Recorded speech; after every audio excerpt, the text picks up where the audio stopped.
आज हम चर्चा करेंगे दो दोस्त के बारे में। दोस्त किस टाइप का होना चाहिए, किस टाइप का नहीं होना चाहिए, और दोस्त उस तरह का होना चाहिए जो जान से भी ज्यादा प्यारा होना चाहिए। और किसी भी मुसीबत में दोस्त काम आए, उस तरह का काम आए कि अगर जान भी देना पड़े तो समय पर जान भी दे देता है उसके लिए, लेकिन मुसीबत में पीछे कभी नहीं हटता है। आप लोग सोचते हैं कि हम इस तरह का दोस्त बनाएंगे, लेकिन मेरा कहने का मतलब जो है कि कोई भी दोस्त वो समय ही बताता है, उसका रंग रूप में जो भी है उसका गुण समय बताता है कि दोस्त किस टाइप का होता है। आप अगर सोचते हैं कि हम अपने बच्चा को इस योग्यता में बनाएंगे या इस टाइप का बनाएंगे, लेकिन उस बच्चा का नेचर समय पर जो दिखाता है, वो समय जो तय करता है, उस तरह का उस बच्चा पर असर होता है और उस तरह से बनता है जो समय बनाता है। आपका दोस्त भी उस तरह का बनता है जो उसको समय दिखाता है। चलिए इस वीडियो को बिना लंबा किए हुए विस्तार से बताते हैं। दो दोस्त था, एक का नाम शुभम, दूसरा का नाम दीपक था। शुभम नाम का लड़का जो था वो बहुत ही ईमानदार था, लेकिन वो सच्चाई में चलने वाला था। शुभम को तैरना नहीं आता था, इसलिए वो तालाब नहाने के लिए नहीं जाता था। और दीपक जो था उसको तैरने के लिए आता था, वो तालाब में नहाया करता था। दोनों दोस्त बहुत ही गहरा दोस्त था, लेकिन एक दूसरे के बिना कभी भी बात किए रह नहीं सकता। जब दोनों दोस्त बड़ा हो गया और वो लोग सोचने लगा कि हम लोग का कल दिन शादी होगा, तो हम लोग को तो कुछ तो रोजगार चाहिए। तो दोनों दोस्त मिलकर प्लान बनाया कि चलो कुछ बिजनेस करेंगे। तो उस जगह पर उस धन का बिजनेस नहीं चला पाता जिस जगह पर था वो लोग, वहाँ बहुत ही गरीबी टाइप का जगह था और उस जगह पर कोई इनकम का सोर्सेस नहीं दिखाई दे रहा था। वो दोनों ने प्लान बनाया कि चलिए हम लोग बाहर निकलते हैं। वो दोनों बाहर निकल गए और जाके बेंगलोर पहुंचा। बेंगलोर पहुंचने के बाद वहाँ दोनों मिल के टोकरी में सब्जी उठाकर सब्जी बेचने लगा।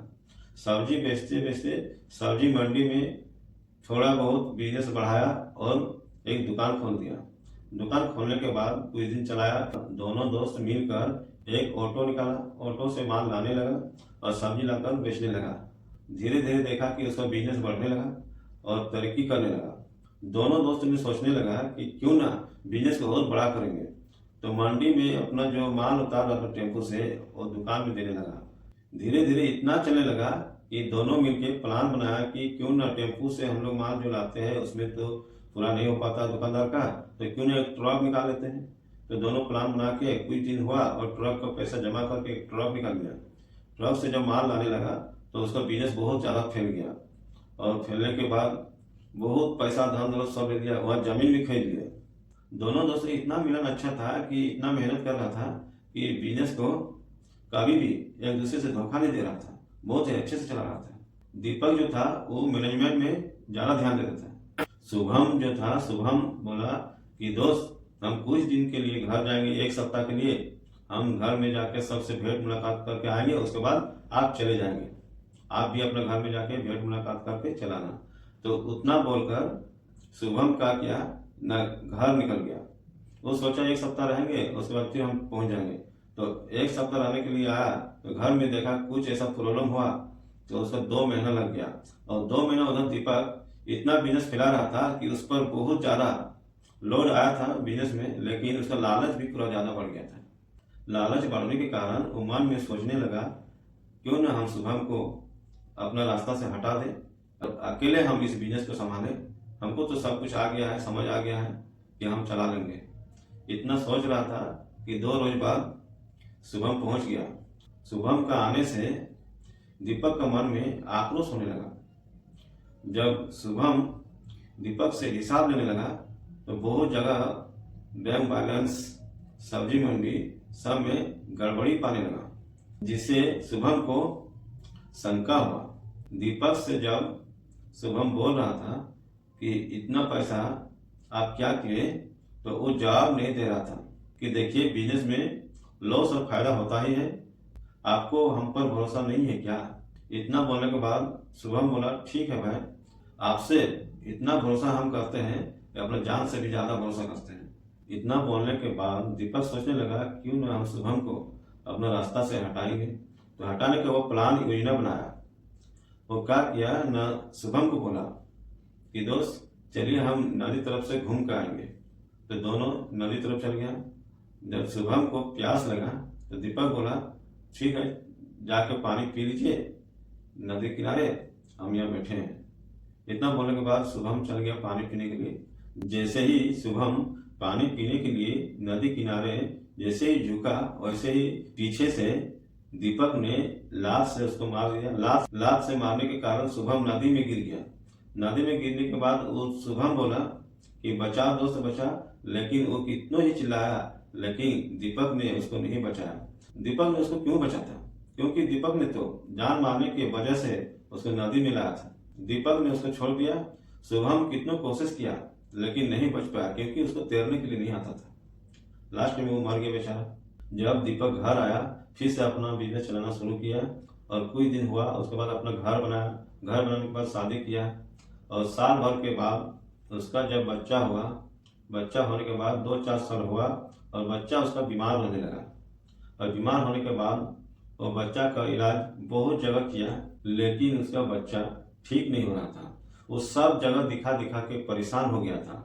उसका जितना बैंक बैलेंस था, उसका बिजनेस भी ठप हो गया था, लेकिन उसका बच्चा ठीक नहीं हो रहा था। वह सब जगह घूम फिर कर वो जो है कि थक गया था कि हम अपना बच्चा को अब कहाँ लेके जाए। वो सोच में पड़ गया। फिर कुछ दिन होते होते लास्ट में उसका पैसा जितना था, बैंक बैलेंस, ट्रक व्रक सब बेच दिया। अपना गाड़ी उड़ी जो टेम्पो था सब बेच दिया। दुकान भी था, दुकान बेच दिया। सब पैसा खत्म हो गया।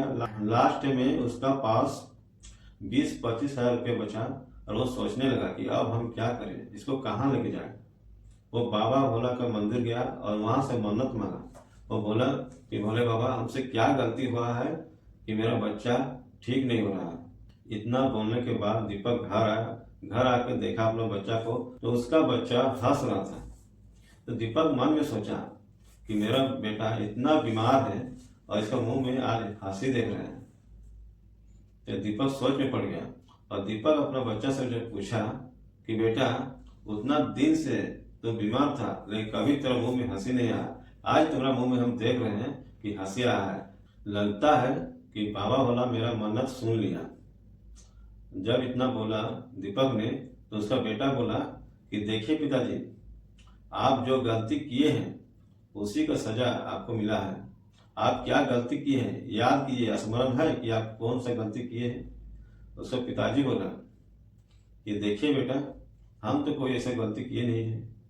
लेकिन उसका बेटा बोला आप स्मरण कीजिए क्या गलती किए हैं क्या नहीं किए हैं, आप सोचिए। फिर कुछ देर बाद हुआ, उसके पिताजी बोला हाँ मैंने तो एक गलती किए थे, अपना दोस्त से गलतारी किए थे। हाँ याद आया पिताजी, वही दोस्त आपका घर में हम बेटा बन के आए हैं। जो पैसा हमसे आप ठग के लिए थे, धोखेबाजी से लिए थे, वही पैसा वसूलने के लिए आपका घर में हम पैदा लिए और टोटल पैसा हम वसूल कर लिए हैं। जो आपका पास 20-25 हजार रुपये बचा है वो मेरे क्रियाक्रम में लगा दीजिएगा। आप जो कर्म किए हैं इसी जन्म में आपको भोग करना पड़ा, लेकिन आपको वो अधिकार नहीं था कि किसी का हक को मानना चाहिए, किसी का हक को नहीं मानना चाहिए। लेकिन पिताजी अपना दोस्त से विश्वासघात किए थे, उसी का परिणाम आज सजा भोग रहे हैं। तो दोस्त आप लोग को हम बताना चाहते हैं कि इस वीडियो में कौन सा बात और किस तरह से आपको समझ में आए कमेंट में जरूर लिखिए। तब तक के लिए आप अपना सेहत का ध्यान रखिए। जय हिंद।